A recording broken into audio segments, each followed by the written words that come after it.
We begin the news with the National Summit of the ruling All Progressives Congress, where President Bola Tinubu claimed his administration has performed tremendously since taking office 2 years ago. Now, President Tinubu insists his economic reforms are working despite how tough the impact has been on Nigerians.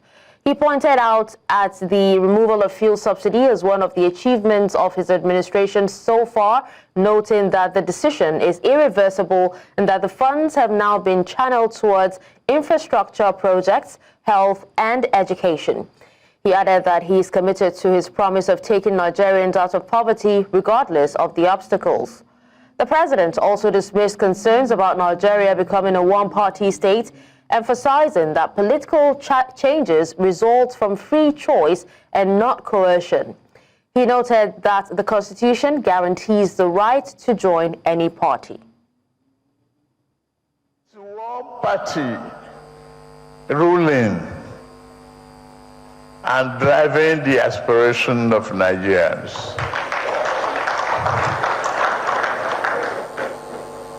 Where do they start? You don't blame a people bailing out of a sinking ship when they have no life jacket.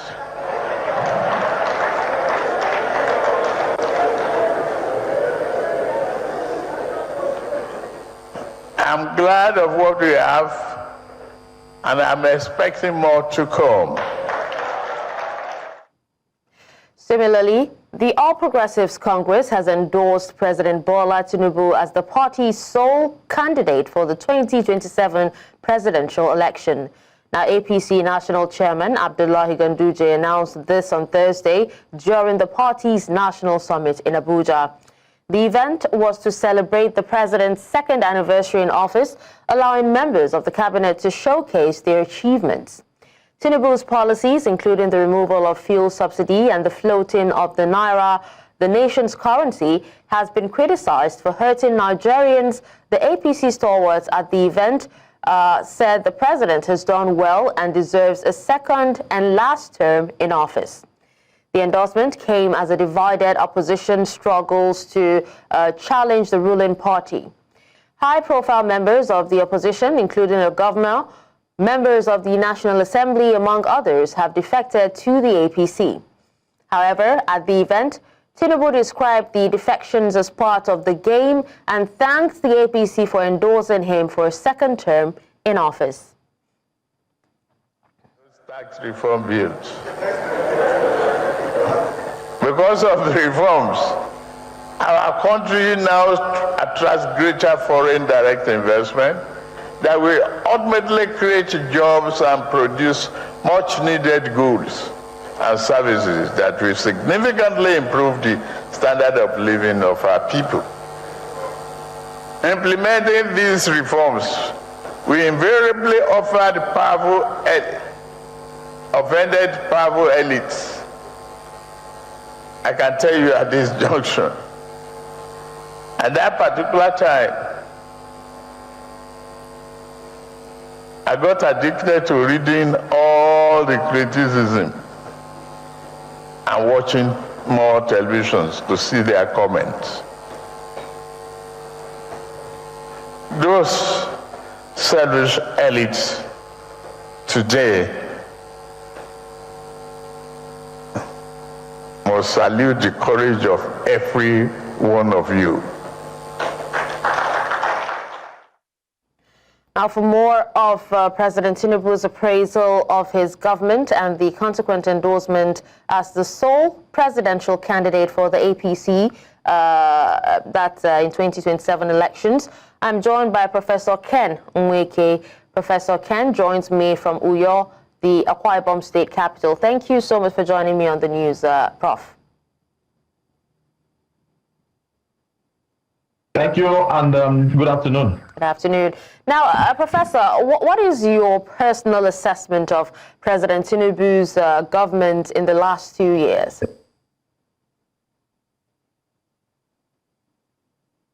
Yeah, the assessment is been very poor, maybe by my own estimates or by my own opinion. Yeah, it's been very poor. Of course, you cannot also exclude the fact that he inherited poor economy from his predecessor, and his predecessor also inherited poor economy from his own predecessor, and all of that. And so we have had a trajectory of poor economy over time. And so the government has not been able to, put quality food on the table of Nigerians over time in terms of also infrastructure. That's not done, very well.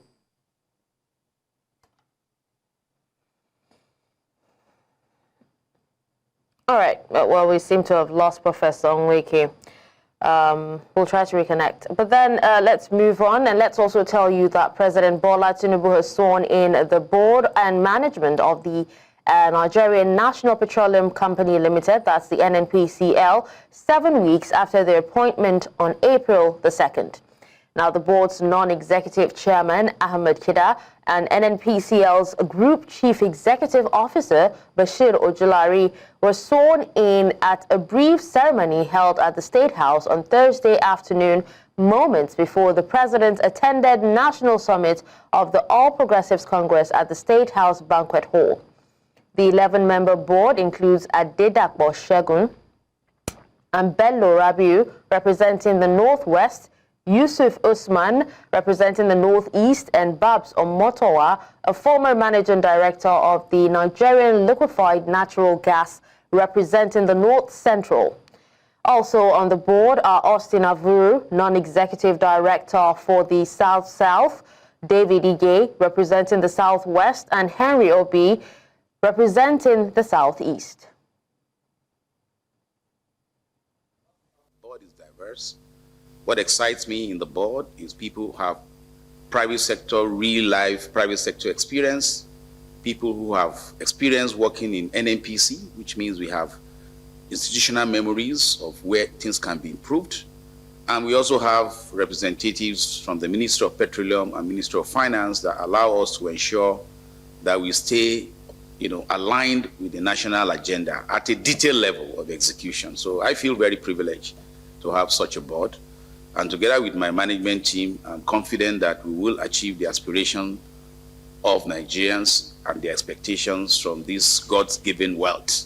And I think the message that we want to pass to all Nigerians is that our task and our mandate is to be able to bring proper governance, proper corporate governance to NNPC Limited, to put in the best of industry process practices, and finally, for the country to be better off, seeing us as a profit center.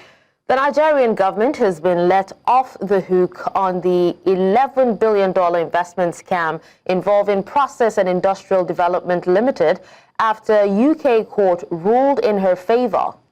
National Coordinator of the Federal Republic of Nigeria Legal and Investigation Team on the PNID case, Kofo Abdusalam Alada, disclosed this while narrating the efforts that led to the successful outcome of the legal tussle with PNID. Abdusalam Alada, who spoke during a courtesy call to the Attorney General of the Federation and Minister of Justice, Lateef Fagbemi SAN, describing the landmark victory in a United Kingdom court as a turning point in the fight against corruption and economic sabotage. Alada said that apart from losing the fraudulent $11 billion claim against Nigeria, PNID had refunded the $200 million fraudulently received from Nigeria, while it had also paid $10 million as cost for litigation to the country, with the balance to be paid soon. Responding, the Attorney General praised Abdusalam Alada's team, describing the outcome as more than a legal victory, but a message to the world that Nigeria would no longer be an easy target for fraud and exploitation.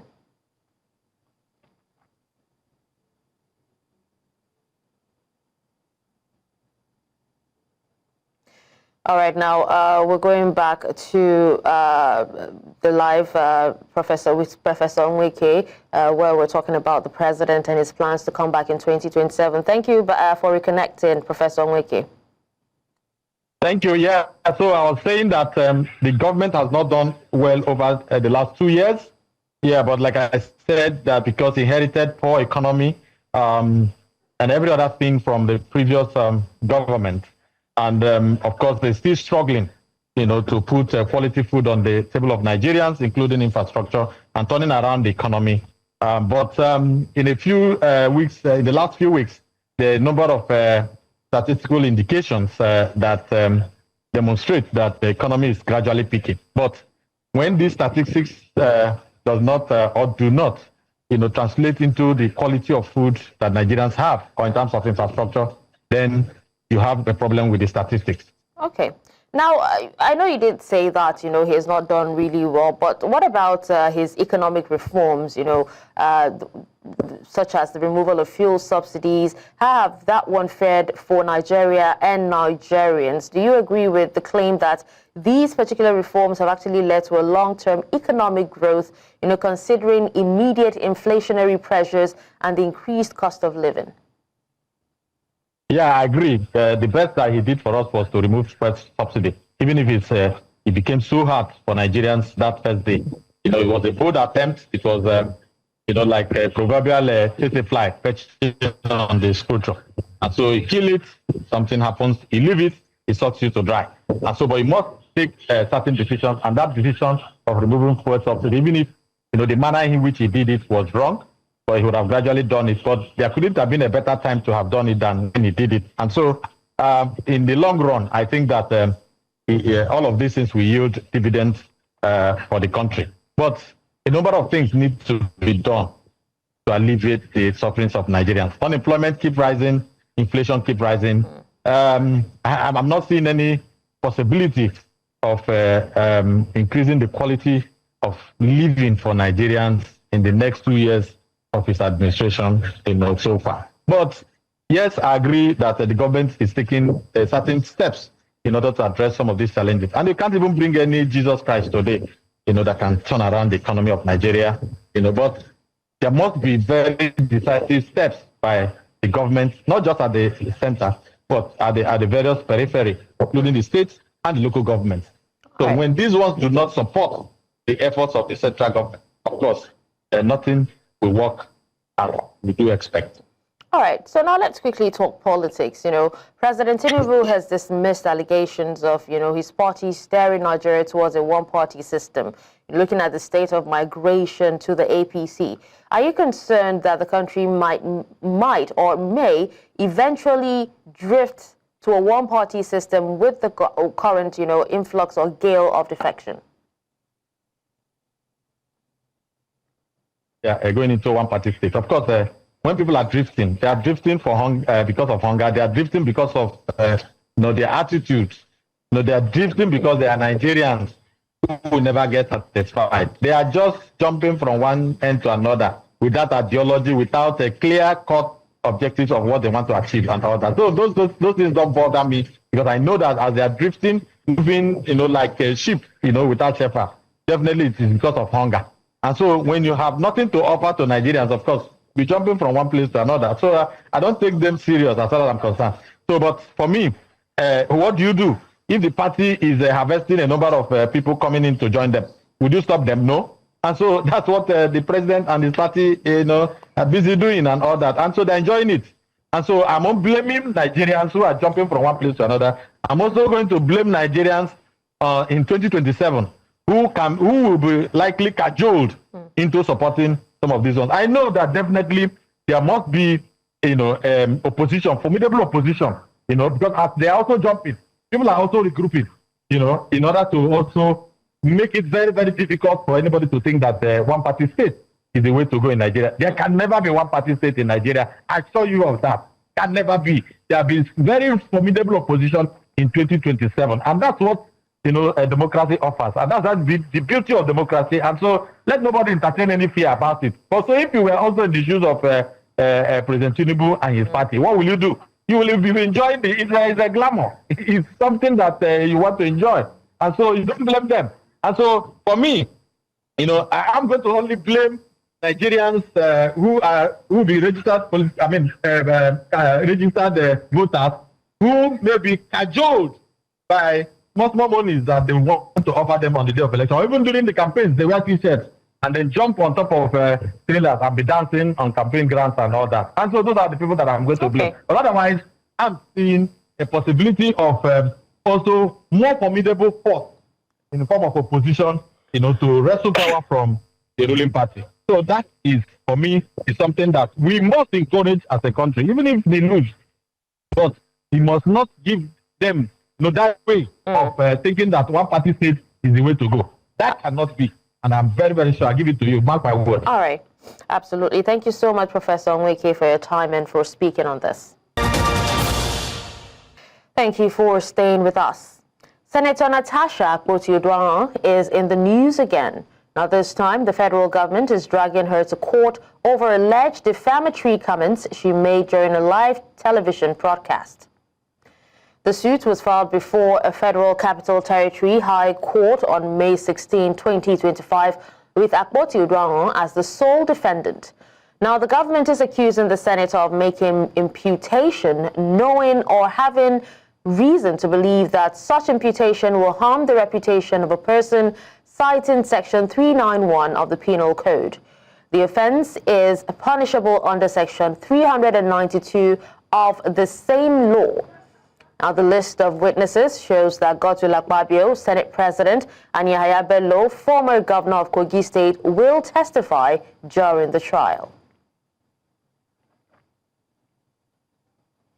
In Kano State, the Judicial Service Commission has taken firm disciplinary action against judicial officers found guilty of misconduct. At its 82nd meeting, the Commission demoted Court Registrar Salisu Soleil by 1 grade level after the JPCC investigation revealed repeated acts of insults, intimidation, and abuse of office. Now, according to Judiciary spokesperson Babajibo Ibrahim, Soleil had previously received a warning but continued his misconduct, prompting the tougher penalty. The Commission also approved the compulsory retirement of a senior registrar over similar allegations. These actions followed recommendations from the Judiciary Public Complaints Committee, which investigated multiple complaints. The Kano Judiciary says these measures underscore its commitment to upholding integrity and accountability within the justice system.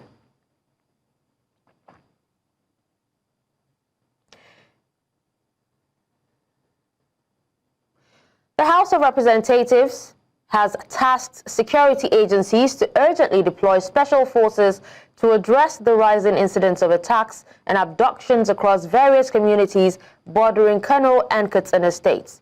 Now, this followed a resolution passed on the floor of the House, which also urged the federal government to liaise with local community leaders to enhance intelligence gathering.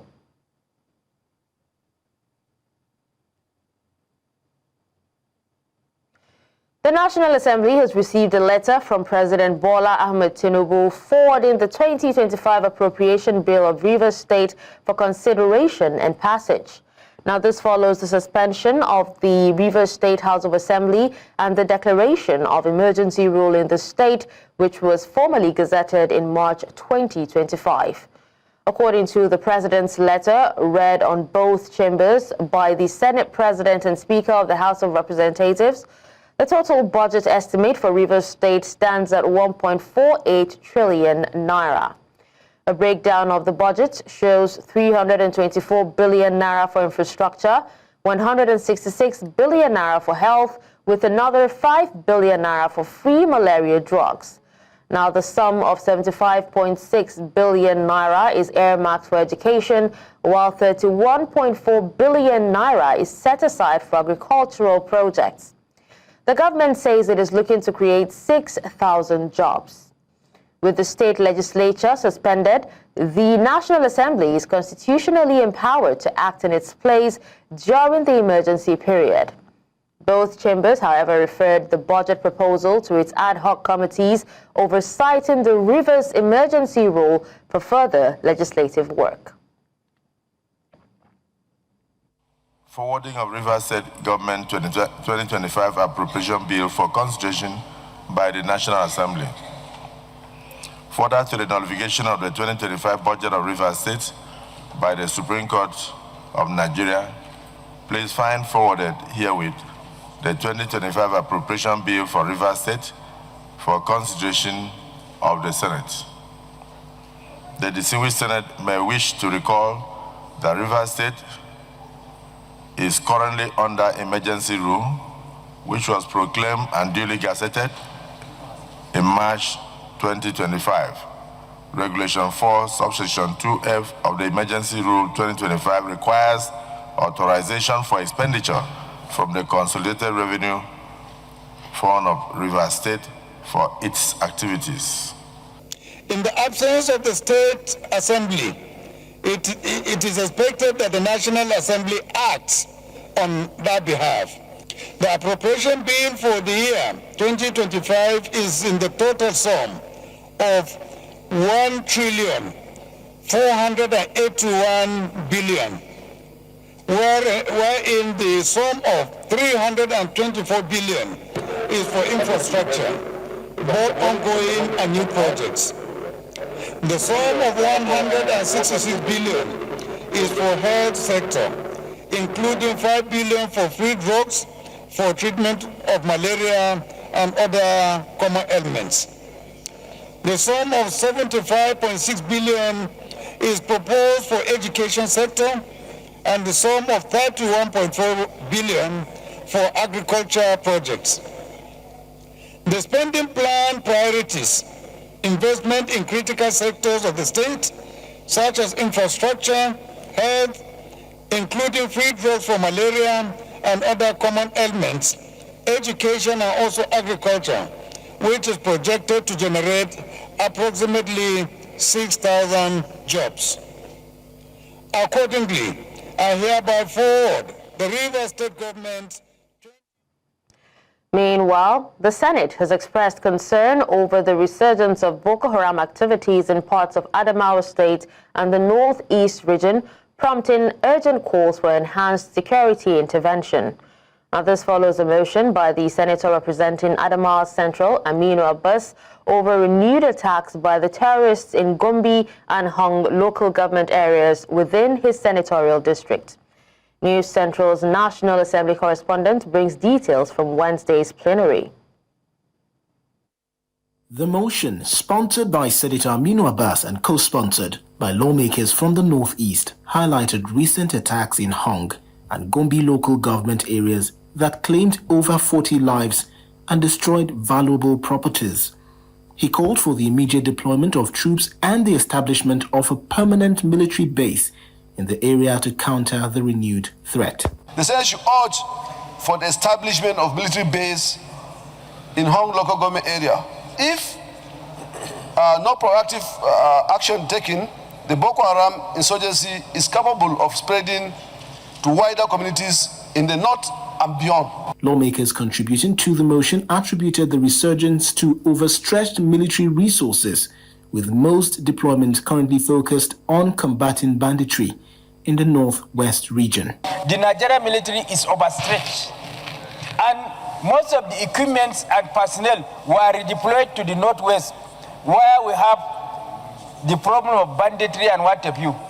So the Boko Haram now took advantage of the vacuum created as a result of redeployment. Senate President Godswill Akpabio described the resurgence as a sign that insurgents feel emboldened, citing porous borders and shifting security focus as contributing factors. At any time they fight abets and they think that the military has relaxed, then they will catch them unawares. Our borders are very porous.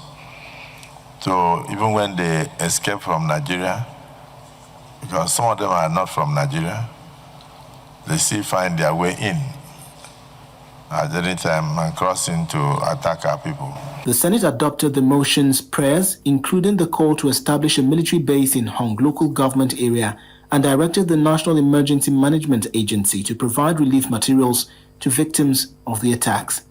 A minute of silence was also observed in honor of those killed in the recent violence. In Abuja for News Central, Sagir Ibrahim. The management of Agence France-Presse, AFP, the international French news agency, on Thursday paid a courtesy visit to its News Central partners to foster collaboration in telling the African story positively. Now, the strategic meeting focused on key issues, including editorial policy and news reportage. News Central's Omolola Ololade has the details. Help me welcome our friends from AFP, please.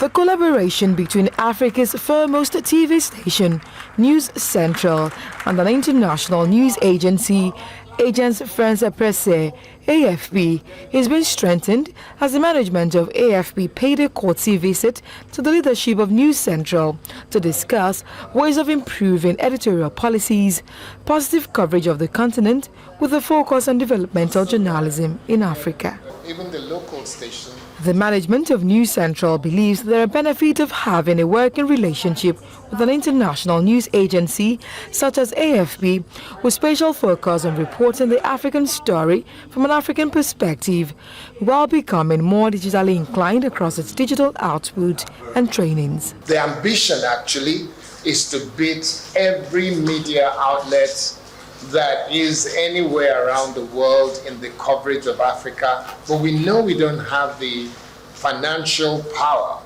to do that all by ourselves. So what we would like is to lean on you a little bit, lean on some of the other media houses that are local to some of those African countries, and that partnership and relationship hopefully will help us to cover Africa and respond to things. How might we benefit from AFP's experience, not just in production, news, but also across countries and regions? We do quite a lot of stories. The management of AFP, on the other hand, emphasized sharing a common goal with News Central, especially as it focuses on changing the narrative in terms of reportage. Very in-depth stories on society, on culture. We're doing a lot of interviews now of personalities maybe from culture, but also from economical leaders, if we can, or that kind of thing,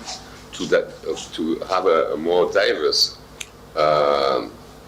coverage that reflects not only what is happening in Africa, but what is happening in terms of breaking news, but what is happening in society. There is a need, as Pierre said very well, that we need to cover breaking news. Yes, there is a return of an increase of insurgency and jihadist attacks in Northeast Africa, in Northeast Nigeria, and in Lake Chad and everything. There is a war in DRC, but there is life.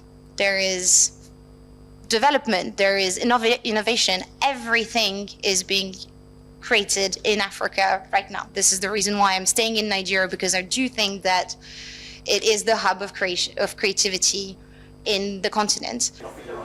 While the partnership between News Central and AFP has tremendously improved over the last 18 months, the meeting between both parties will not only foster the relationship, but also amplify the reportage of African continent in a positive way. In Lagos for News Central, Omolola Ololade. The push for reforms in Nigeria's education sector has gained renewed momentum in Abuja following the recent poor showing of students at the recently conducted university matriculation examination, which was discovered to have been caused by a computer glitch. A group in Abuja says that it has commenced a 30-day campaign with the theme Demanding Accountability in Education, Fixing JAM and UTME. News correspondent Sumaya Abubakar has the report. It was a gathering driven by urgency and frustration as stakeholders in the education sector converged in Abuja. The group behind this campaign is raising concerns at the long-standing challenges in Nigeria's admission system, particularly the university matriculation examination being conducted by JAM. The campaign, tagged Reform UTME Now, seeks to address recurring failures in Nigeria's tertiary admission process, from technical breakdowns during exams to concerns over fairness and transparency. This is not an isolated mishap. It is a continuation of deep-seated dysfunction issues in Nigeria's education sector. The event of this year UTME reflected not only logistical ineptitude, but a complete disregard for the mental, emotional, and academic well-being of millions of Nigerian youths. It must therefore be said unequivocally that the Nigerian education system is failing the future leaders. The group says it will use the entire month of June to engage stakeholders, raise public awareness, and present policy recommendations for meaningful reforms.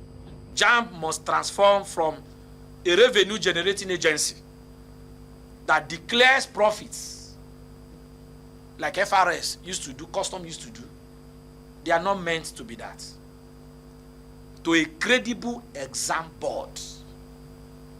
JAMB is not created to be generating revenue for the government.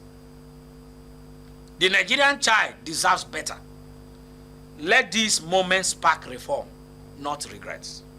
As the campaign continues, many hope the voices raised today will trigger reforms that restore trust in Nigeria's examination and admissions process. In Abuja, for News Central, Sumaya Abubakar.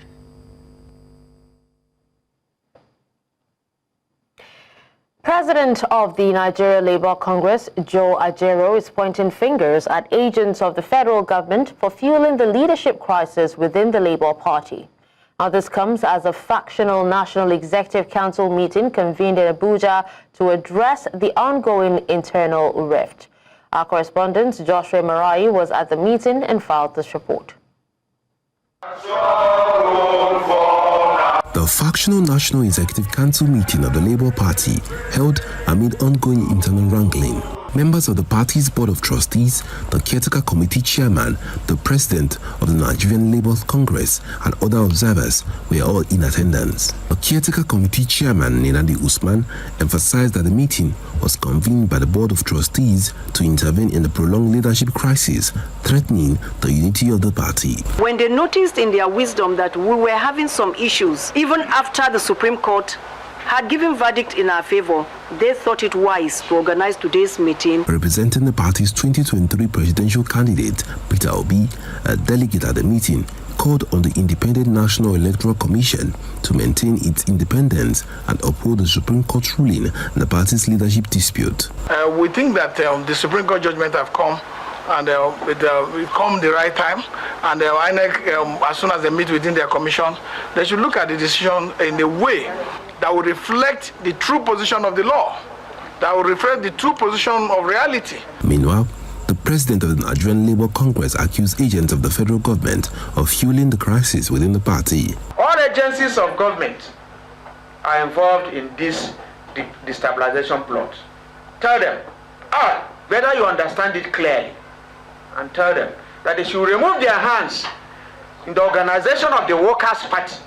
That is a sin for you to destabilize the Workers' Party. At the end of the meeting, the Secretary of the Board of Trustees read out the communique announcing that an operational office would be provided immediately for the Caretaker Committee to carry out its function. Since we are law-abiding, we are not going to the idea of, taking over the Secretariat of the party in a manner that we may foul the law or whatever. Our records are well known. And what we have decided, and the NEC has approved, is that a new operational office will be given immediately for the commencement. The NEC also approved a nationwide mobilization drive aimed at registering and revalidating party membership with a target of 10 million members within 30 days. In addition, more members were appointed into the Caretaker Committee with a directive to oversee the emergence of a new National Executive Council from ward to state level within 90 days. In Abuja for News Central, I am Joshua Imarai. In a vibrant call for economic self-reliance and national pride, stakeholders from across industries gathered this week to amplify support for made-in-Nigeria products.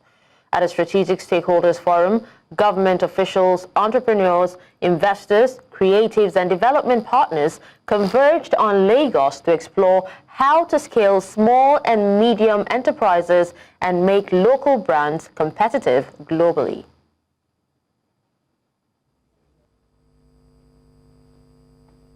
The economy is challenging for everybody, both the big and the small. Yeah, so those are some of the reasons why we have to keep encouraging entrepreneurs. So the challenging economy is also making it less easy for entrepreneurs to thrive at the moment. But thankfully, some of us are still surviving. Some of us are still doing it despite those challenges. So if you say give or take, I would say we can do a 60% that some SMEs are doing well despite the challenges in the country. Government can't do it alone. Government is just to create enabling environment. You have some private organizations that have support mechanisms. Some have CSR. You have development partners. You have financial institutions. So the area of strength of all stakeholders we are pulling together, and that is exactly what we're looking for to drive this subsector. Away from Nigeria, the Senate of the Democratic Republic of Congo has voted to lift the immunity of former President Joseph Kabila. Now, the motion passed by 88 votes to 5, clearing the way for potential prosecution of the 53-year-old ex-leader who is accused by the government of backing the M23 rebel group. The militia, which is reportedly supported by Rwanda, has taken control of vast areas in eastern Congo, a region rich in minerals, but long afflicted by conflict and instability. The charges against Kabila represent a significant shift in Congolese politics, with growing tensions over alleged foreign interference and escalating rebel violence. Kabila, who governed the country for nearly 20 years, has yet to comment publicly on the Senate's decision. En conséquence, le Sénat autorise les poursuites et lève les immunités de M. Joseph Kabila Kabange, sénateur à vie. Le Congo, cette fois-ci, ne doit pas constituer un sanctuaire de l'impunité. Donc, nous laissons la justice de faire son travail. Nous faisons la promotion de l'état de droit. Donc, personne, je l'ai dit, n'est intouchable dans ce pays. Tanzania has released the second of 2 foreign activists who traveled to support an opposition leader charged with treason. Now, this comes after claims from a Kenyan fellow activist that both were severely tortured. A Ugandan activist, Agatha Atuhaire, had traveled to Tanzania alongside her Kenyan colleague to support an opposition figure facing treason charges. According to the Agora Center for Research, the Ugandan rights group led by Atuhaire said that she was left at the border after reportedly enduring brutal treatment alongside her Kenyan counterpart who had been released earlier. The Kenyan activist has also alleged mistreatment. Now, human rights organizations are now calling for a full investigation into these disturbing claims amidst growing regional concerns over the treatment of foreign activists. We'll bring you further updates as the situation unfolds.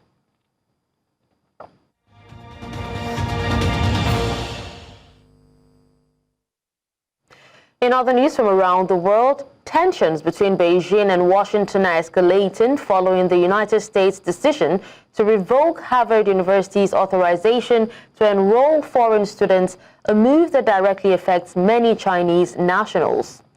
At a press briefing, Chinese Foreign Ministry spokeswoman Mao Ning condemned the decision, describing it as a blatant politicization of educational exchanges. Now, she warned that such measures risk damaging America's international standing. According to Mao, China firmly opposes the politicization of academic cooperation, and she stressed that this move would only tarnish the United States' reputation abroad. Harvard has yet to issue an official response. However, the decision is drawing mounting criticism from both academic and diplomatic circles concerned about the deepening strain on U.S.-China relations in the education sector.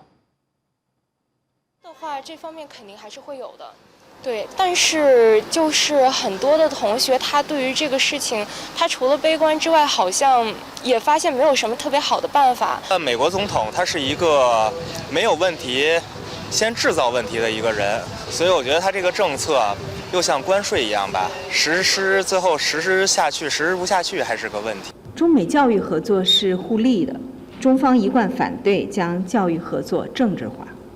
美方有关做法只会损害美国的形象和国际信誉。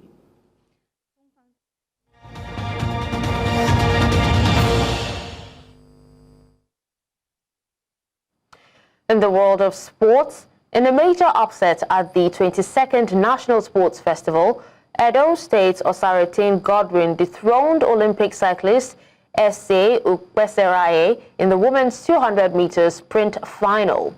The dramatic event held near Kobakwe saw Osarin win both races in the best-of-2 format, ending Ukpeseraye's gold winning streak from Edo 2020 and Delta 2022. Now, a photo finish confirmed Osarin's victory in the second race after Ukpeseraye prematurely celebrated. The win sparked jubilant scenes, especially from Delta athletes, as Ukpeseraye had previously represented their state. Mary Samuel of Delta claimed bronze. In the men's sprint, Kwara took gold, Delta silver, and Edo bronze. Osarin's triumph signals a shift in Nigerian cycling's elite ranks and marks her breakthrough on the national stage. Tyro Gumbo of Team Ogun delivered a historic upset at the National Sports Festival in Abeokuta, dethroning longtime champion Okposo Isugo of Delta State in the men's 10-meter air rifle event. Competing at the June 12 Cultural Center, Ogumbanwo scored 225.4 points over 12 rounds, surpassing Isugo's 223.5, and Samuel Okanawa of Borno State claimed bronze with 204 points. Now the win ended Isugo's 15-year dominance and secured gold for host state. Ogumbanwo also partnered with Oluremi Emmanuel to win silver in the team event. His performance boosted Ogun's medal tally and highlighted the impact of the 2.5 million naira gold reward promised to Team Ogun athletes by the state government. A government-appointed committee in Ghana has recommended that the country should bear full responsibility for repatriating the remains of Nigerian boxer Segun Waju and cover all funeral costs. Now, the 100-page report submitted to Ghana's sports minister, Kofi Adams, followed weeks of investigation into Waju's death during a March 29 bout in Accra. The committee interviewed 30 people and emphasized African solidarity in honoring the late athlete. However, Nigeria's Boxing Board of Control criticized the prolonged delay in releasing Waju's body, now nearly 2 months since he passed. Rising public outcry and halted protests have intensified pressure in Ghana. Now, the report is expected to guide coordination with Nigerian authorities and the family for burial arrangements.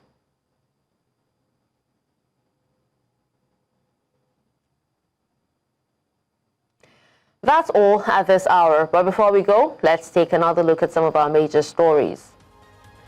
We told you that Reactions is now trailing President Tinubu's self-appraisal of his government.